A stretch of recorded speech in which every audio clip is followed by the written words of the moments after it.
أعوذ بالله من الشيطان الرجيم بسم الله الرحمن الرحيم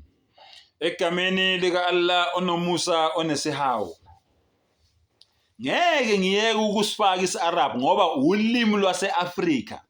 ngeke ukusifaka ongathanda kwakhe lokho angishongo ukuthi bukela ivideo yami lalela ke kungani umdali athumela izithunywa emhlabeni eziningi approximately 124,000 kungani ayezithumele kuphi emhlabeni ukuze kube nomsebenzi abazowuphetha la emhlabeni abazanga nje for nothing kunomsebenzi abewuzele la emhlabeni 1 ukuthi bathole umlayezo izambulo njengoba eshilo uNkulunkulu wathi ngizothumela guidance izambulo ama-manuals azokwehla eze emhlabeni ehlela kubani ehlela kumprofeti noma isithunywa bese sidlulisela kubantu babezele lokho kabaprofeti noma izithunywa emhlabeni 2 belethe umlayezo hayi noma umuphi okuthini la ilaha illallah wa ilahukum ilahu wahid akekho omunye onelungelo lokukhonzwa ngaphandle kuka Allah mawusho kanjalo la'allakum tuflihun uzoba kanye nalabantu labo abasuccessful abaphumelele wa ilahukum umdali wakho ngempela futhi umdali wakho ilahu wahid munye umdali munye la ilaha illahu akekho onelungelo lokukhonzwa ngaphandle kwakhe yiwona mlayezo loyo olethwe yilo lonke uchungechunge lwabaprofeti nezithunywa ezafika la emhlabeni 3 to be role models ukuthi kuba yibo abasibonise ukuthi le ndlela le ihanjwa kanjani awuyihambi ngendlela wena ufuna ukuyihamba ngayo kunendlela okufanele wenze njani uyihambe ngayo yile phecelezi sibiza ukuthi the sunnah indlela esiboniswa ngayo yilezi thunywe zikaMdali ukuthi uMdali ufuna nimkhonze kanje ufuna nihambe kanje 4 to entrust their people to fear God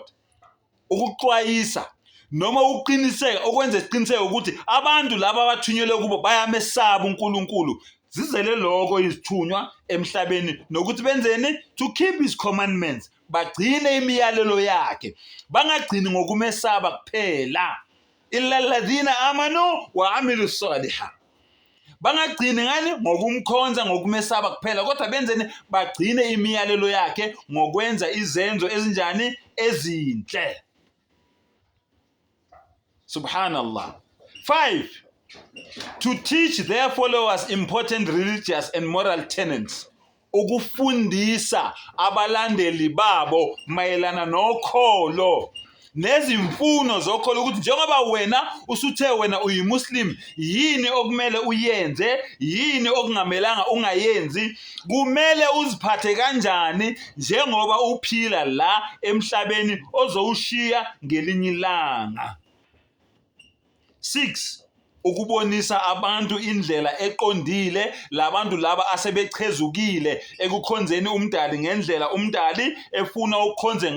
akhonzwe ngayo bakhonza abanye uNkulunkulu ekhona umdali wabo ebadalile bazi kahle ukuthi laba abakhonzayo abadalanga ngisho iphela abadalanga ngisho impukane abadalanga ngisho intuthwane abadalanga ngisho uzipho abadalanga ngisho unwele abadalanga ngisho igade abadalanga ngisho isiduli abadalanga ngisho you name them abadalanga ngisho isidindi abadalanga lutho ngisho idrop yamanzi abadalanga next kodwa bayabakhonza izithunywa zazizele lokho ukuzobaxwayisa ukuthi lezi zinto lezi abazikhonzayo zizobafaka ebunzimeni zizobafaka ezinkingeni ekugcineni zizele lokho nje izithunywa yilowo nathi umlayezo esiudlulisayo kubantu yekela ukukhonza into owaziyo ukuthi ayikudalanga iyeke leyo nto leyo umdali wakho akayifuni leyo nto leyo akayifuni umdali wakho leyo nto leyo la tamutunna illa wa antum muslimun